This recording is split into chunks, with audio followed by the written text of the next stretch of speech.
നമസ്കാരം. ശ്രദ്ധിക്കൂ, ഇതിൽ പറയുന്നത് കർമ്മഫലവും പാപഫലവും.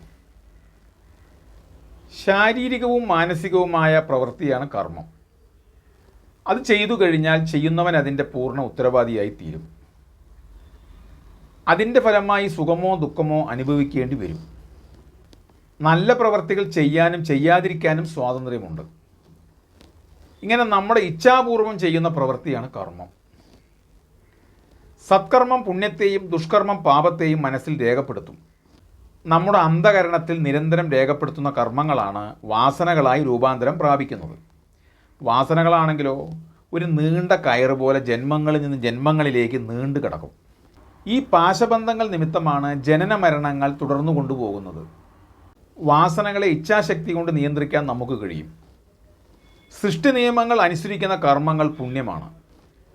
സൃഷ്ടി നിയമങ്ങൾ ലംഘിക്കുന്ന കർമ്മങ്ങൾ പാപവും.